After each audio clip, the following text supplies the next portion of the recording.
It took me 5 years to generate over 8 figures in online revenue with dropshipping, and I have fallen on my face countless times to learn and to acquire the skills to allow me to repeatedly grow 6 and 7 figure e-commerce stores. And I can confidently say that it is not as easy as many people make it out to be. And anyone who's telling you that it is likely trying to sell you something. So in today's video, I want to reveal the truth behind what the top 1% of dropshippers don't want you to know and share what it actually takes to be successful with e-commerce. So coming in at number 1, you cannot have a scarcity mentality. I can't tell you how many times per day I get asked, Kyle, how much money do I need to get started with e-commerce? The first thing that pops up into my head when someone asks that question is that they're not going to succeed. Why? Because immediately they're putting themselves at a disadvantage by saying that they are going to limit the amount that they're willing to invest in their business and in themselves. And I don't know about you, but if I'm at a roulette table and I have the opportunity to bet on myself, I'm betting everything that I have and everything that I can acquire from everyone that I know. And so when you go into any business with a scarcity mentality, it's a reflection of you not betting on yourself to actually win long term. And so while dropshipping might be appealing to those that don't have a lot of capital because it doesn't require a lot of capital to get started, if you want to actually scale and profitably earn a living with e-commerce or with dropshipping, you need capital and you need cash flow to solve problems that only capital can solve within your business. For example, if you have a payment processing issue or supply chain issue, you're not going to solve that by just waiting it out and letting time heal. For example, if you have a payment processing issue or a supply chain issue, the only way to solve those problems in a timely manner is with capital. You can't do that by sending DMs and trying to get people to be ambassadors of your product or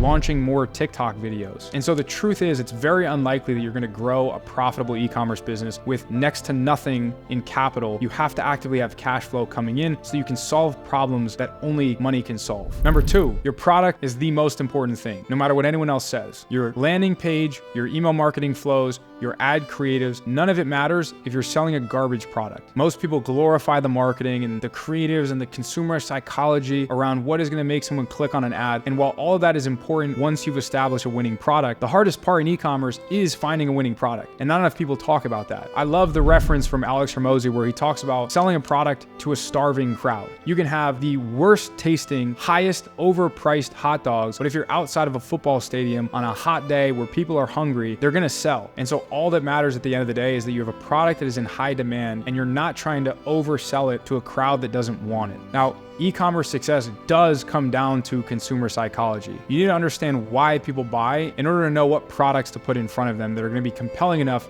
to have them take out their credit card, stop what they're doing, and purchase from a store they've likely never even heard of before. So whether you're just getting started or you're trying to scale from $300 a day to $1,000 a day, stop worrying about your customer service. You don't have any customers. Stop worrying about perfecting your ad creatives. Stop worrying about making the perfect landing page and the perfect email marketing flows, and just focus on finding the best products or finding the best characteristics of your existing products and just showcasing them in your marketing. Now, the third thing the top 1% of dropshippers don't want you to know is that you need to walk before you learn how to run. Too many people rush into hiring, into taking on money and capital, and into buying inventory and all of this fancy stuff that doesn't matter at the end of the day. And in fact, you don't want to do any of those things. You want to actually learn and get the reps in foundationally before you even think about making your first hire, whether it's a customer service VA or an ad creative strategist or a media buyer or an email marketer. None of that stuff even matters if you don't know fundamentally what the thing is that you're even hiring for. And so put yourself in the driver's seat and actually understand how to get from point A to point B before you go out and try to hire a chauffeur. Dropshipping is an awesome business model to learn the fundamentals of business, of selling, of marketing, of customer service, of ad creatives, of managing people. And so you don't want to just skip from A to Z. You want to go through those stages because you're either going to be earning or you're going to be learning. But you don't want to get ahead of yourself. You want to keep costs lean. You don't want to hire for things that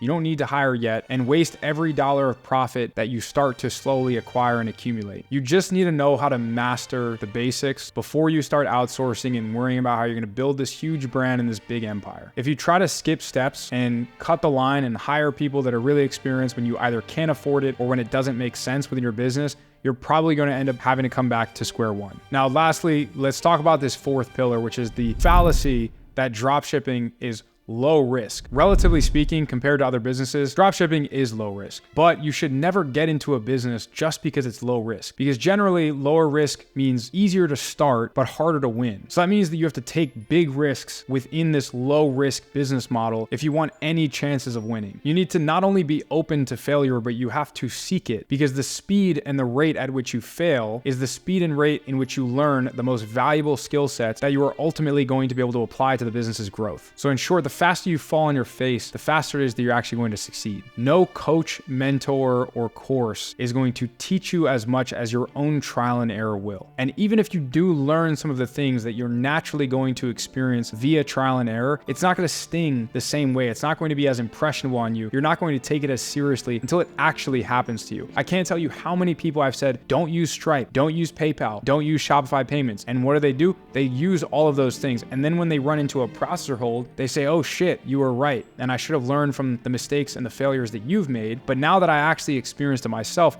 I'm going to take it more seriously. It's going to force me to get that backup payment processor. It's going to force me to know how to upload proper tracking numbers to PayPal and have a good user experience. And it's very, very difficult to comprehend the importance of some pillars of the e-commerce success game if you don't actually experience the failures yourself. You have to move quickly, you have to get scrappy, and you cannot be a perfectionist in this game of building e-commerce brands. Because while you take 3 days to come up with a brand name, 5 days to pick products, 7 days to analyze the market for the one product that you want to test, 3 days to come up with a perfect website, there's some 15-year-old in another country who has 10% as much as you currently do, who's testing 3 products a day on 3 different marketing platforms while providing for his family and learning from good old YouTube University. So don't be a perfectionist. In this game, you're rewarded with speed. The speed at which you learn, the speed at which you fail, the speed at which you test, and ultimately the speed in which you make decisions. Speed. If you are moving fast, you cannot fail. And so I hope those 4 things give you a slightly different perspective on what it actually takes to succeed with e-commerce and with dropshipping. And you can learn from the many, many mistakes that I've made and that many before me have made. So if you got any value out of this video whatsoever, I would really appreciate it if you hit that big old subscribe button, because it really supports me and the channel, and it helps me help more people just like you. And as always, I look forward to seeing you in the next video.